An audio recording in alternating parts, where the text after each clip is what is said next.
thank you. Sellout event, the first event. Well, it must be raining outside, that's why I've come to a conclusion. Thanks all for joining here today. I will be taking brief questions as the presentation goes on. Can you all hear me at the back? That's the first thing. Put your fingers up if you can hear. Right, that's good. Only just then, that better? I will be taking brief questions, but we've got to stand just, and the Food Innovation Way will stand just inside the door there, so if you want further discussion or more information, come and see me once the presentation is finished. But we are quite tight on time, so if you do have questions, can you just keep them brief? Right, in terms of scene setting, I just want to, oh, it worked earlier.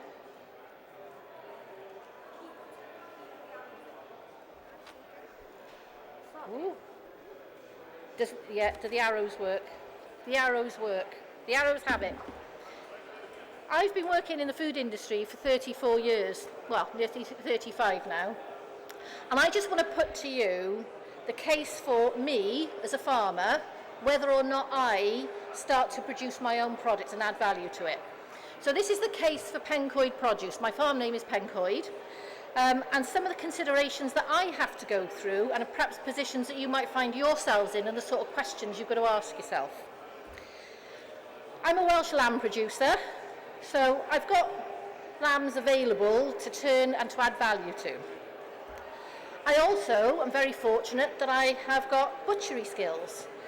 They're very basic butchery skills, but I do have some. So I'm in a position where I could add value to that lamb if I wanted to. In addition, at Food Centre Wales, we've got a commercial meat cutting plant, so I've got access to a facility to do it in. So those are all the positives. However, I do have a full-time job, as we all do, on top of farming. On top of that, there are quite a few local suppliers of similar produce to me. So within probably about a 5-mile radius, there's 3 or 4 people supplying local lamb produce. I'm also, at the moment, trying to grow a flock as opposed to reducing numbers. So for me, it's not a good time now for me to try and start diversifying into adding value by doing produce like that. Now, basically what I've done is looked at lots of different areas for consideration around the whole purpose of adding value to any sort of product that I'm doing. And what I want to do now is just talk you through the basic steps that you need to start thinking about if you too want to start adding value, not just maybe to lamb, but to anything that you're going to be diversifying into.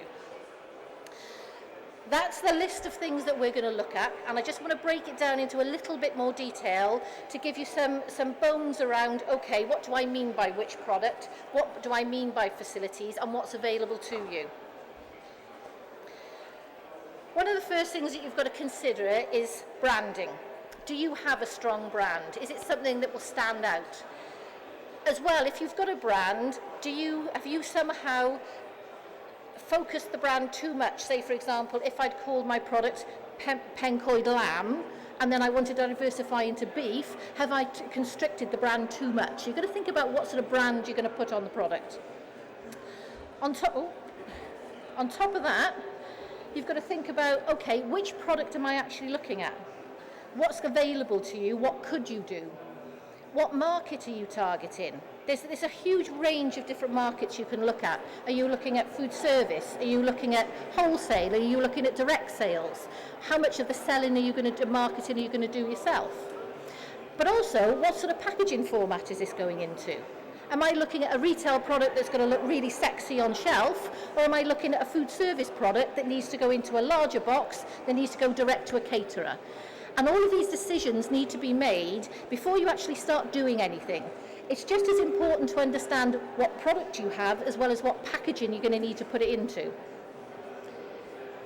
In terms of your point of difference, what are you doing different to someone else who's doing it similar? And internet research can help you with this, as it can with looking at what local competition you have and what sort of prices they're charging. So a bit of initial research will make sure that you're producing a product that is valuable to the market, but also at the right price point that you're looking at. So that if you put that product on the market, somebody is going to pay for it. The more information that you can get in terms of doing a bit of market research without spending a lot of money, but by using information that's already out there, either on the internet or locally to you, the more targeted your product is going to be and the more likelihood that somebody is going to buy it and will keep buying it. So that's the market research bit. In terms of where to produce, some of us are fortunate to live in very lovely remote positions. However, if you choose to build on farm, you've got to think about the logistics then of, if you do build on farm, if you're going to sell direct, is your customer able to get there? Or if you're actually going to then export that product out from the farm, how are you going to do it? It's all very well having a lovely setting, but you've got to think about, if you do build on farm, is it accessible for the market you're looking at and the consumer? But also, when this product takes off, and you've got a larger facility growing on farm, can you physically get the wagons in there that you need? Can you then get the product out from there that you need? Planning considerations need to be taken into consideration at this stage. In terms of converting older buildings, there's pros and cons. It's very nice to have a very good-looking artisan-type facility, but it may not be fit for purpose in terms of what the legislation requires from a food production point of view. Also, it can be more costly to convert a building than it is to put up a new construction in the first place. If you are looking to build on farm, the other issue you've got is it's timely. You have to think about the time for converting buildings or building new buildings. On top of that, the planning can take some time. So if you're time strapped, it's not ideal to build in a remote location. Other options that people often don't consider is, can you get somebody else to do that product for you? There's often a little bit of reticence around this, in that why would you give somebody else your product to make? But it's quite common in the food industry that these partnerships are built. There are trust issues in some cases, but you've got to find the right co-manufacturer that you trust and is also doing the right sort of product for the market that then you're going to target. So don't ever be afraid of looking into co-manufacturing. However, if it's not the route for you to go down, the other options are for you to look at another facility instead. One advantage of co-manufacturers is that you might find that if you're going to a certain market, there's a certain expectation for you to have different levels of accreditation for your facilities. And if that co-manufacturer already has it, it saves you a lot of work. It's also a really quick access to market. So if you've got the idea of what you want to produce, getting somebody else to produce it for you might mean that you access a market quicker. Other options might be, are there any facilities close to you that for whatever reason there's capacity left in? And for some of the more simple products, it could be a local cafe, it could be a local pub where a kitchen isn't being used at certain times of the week or certain times of the day, and you're able to go in there, a premises that already has equipment and things installed, so you invest less capital in it. It's a good starting point if you're not looking at large volume. Other issues you may find around that is that you may only be able to do similar products in a facility where you've got an existing license being held either through the Environmental Health Officer or through the Food Standards Agency, and I'll go into a bit of those in a bit more detail now. Because unfortunately we are governed by some legal obligations within the food industry.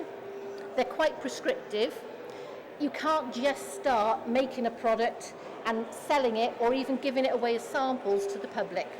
The risk factor could be too great depending on what you're actually selling or giving away. You have to get environmental health. EHO stands for Environmental Health Officer, so you have to ask an Environmental Health Officer for some advice before you actually start doing that, and be legally registered as a food business operator. The other people who have some sort of governance over what you do are the Trading Standards Officers, and they're looking at weights and labelling type issues, so you have to inform them about what you're doing. Or the Food Standards Agency, and anybody who's getting into actually installing a meat cutting plant, you need to have a Food Standards Agency license to do that. Now this all sounds very scary, but believe me, there's an awful lot of help and assistance online as well as from us to make sure that you do it right and you do it legally. It's just more about being aware that these things exist before you start on the journey. In terms of food safety documentation, you will have to keep some sort of records. And again, the level of record keeping that you need to have depends on the risk of product that you're actually making. So you may not need to have a lot of records if you are a home baker, but if you were actually put in a cutting plant facility for meat on farm, you would need a lot more record keeping and a lot more documentation as a result of that. In terms of things like labelling requirements, the law is changing. Even when you sell direct now, there's quite a list of things that you have to comply with. And again, don't be too afraid. There's plenty of help and advice out there from environmental health, trading standards, ourselves, and even on the FSA website. So the guidelines and the guidance is written so that general public like us can understand it rather than legalese. And there's no defence, unfortunately, under the current legislation that says, I didn't know, I wasn't aware. If you start selling food to the public as a food business operator, you can't claim that I don't know defence. The onus is on you to find out about it and make sure you do comply with the legislation. When it comes to staff training, again, some very basic requirements that somebody, if they're handling food, should have at least a basic food hygiene qualification. And the level of training, again, will depend on the risk of the product. It might be that there's more training required by the environmental health officers, but they will give you guidance on what they expect from you. The legislation, that's the list of the legislation, the basic legislation that governs any food business operator. And I've said, as far as the legislation is concerned, ignorance is not a defence. However, no one is expecting you to sit down and start reading those. It's only sad people like me who actually start to read this sort of level of documentation. But make sure you take advice about it before you actually make any inroads into designing facilities or looking at what labels you're going to be putting on your products. Woo. There we are. In terms of the exciting bit now, because we've covered all of the legislation things you have to have in place, you should, if you're diversifying and developing a new product, you should go through some sort of systematic procedure. And the reason for doing it is in a staged way is to make sure you make the right decisions at the right stages. The first thing you've got to decide is, what product am I going to do? What does it look like? What do you want the consumer to do with it? So how are they going to eat it? Are they going to have to cook it? Is it a reheat? The product development stage should take you quite a long time to get the product right, but with a minimum investment. And when it comes to product development, there is an element that if it's quite a simple product, a lot of this can be done in your own kitchens and can be kitchen-based. But again, any advice you need on that process, we can help you with. The second thing is to consider the packaging, and really these two things should happen in parallel. You should never just start developing a product and not consider what packaging it goes into. The packaging not only sells the product if it's on a shelf, but it has a functional reason there's a functional reason for having certain types of packaging. So if you're doing a lamb box scheme and you decide to vacuum pack the product and then put it into some sort of outer box and it's going to be distributed by a courier, there's a very different consideration for the packaging than if you're going to be selling direct at farmers market. So a simple product like that, you can have very different types of packaging depending on what you want it to deliver. Ideally, we always start off with a small-scale trial, just so that we're not wasting too much time and too much money at this stage. So if you are going to develop a product, then start on a small scale, but be mindful that it's got to be able to be scaled up and it's got to work on a larger scale, even if it's just taking it from a 1 kilo saucepan to a 10 kilo saucepan in your own kitchen. There's very much a consideration that you're able to take that up to the next level. Consider what range of products you're looking at. Typically, most people developing a new range of products will put too many in. So we're looking at perhaps 4 or 5 as a minimum range. Don't overstretch yourself to start with. Then we have to think of things like product safety in terms of nutritional testing and shelf life validation. Again, all scary sorts of things, but the sorts of things that we can help you with. So these are the areas where you start to need to take some sort of professional advice. Then it gets to commercial scale up, where you've taken it from, okay, this is what works in the kitchen, how do I make this commercially viably, safely and legally? In terms of looking at different routes to market, there are various different ones available to you, and this is about you making a decision at the start of the process, okay, where am I going to be selling this product? And it may be that you decide that you sell it in more than one of those areas to spread the pain. But where you sell it determines, as I said before, what type of packaging and perhaps the level of legislation that you need to consider when you're selling that product, but also what your customer is expecting of you. Tesco's is going to expect you to do a lot more in terms of record keeping than someone who buys directly off a farmer's market. Distribution, your options there again are endless. Own delivery, obviously a huge amount of cost from time point of view for you as well as travel. Think about things like using couriers. Can the product be posted? Are you looking at something as fancy as taking it to a retailer's depot? Or are you looking at, are there other local people that you can piggyback onto and share some sort of distribution? There's far more cooperatives going on in terms of the approach to distribution and logistics than there are to the rest of the food chain. In terms of brand support, you still have to, this is you providing brand support, by the way. You have to do all these fancy things now today. You have to have a website. You have to consider how you're going to promote your product on social media.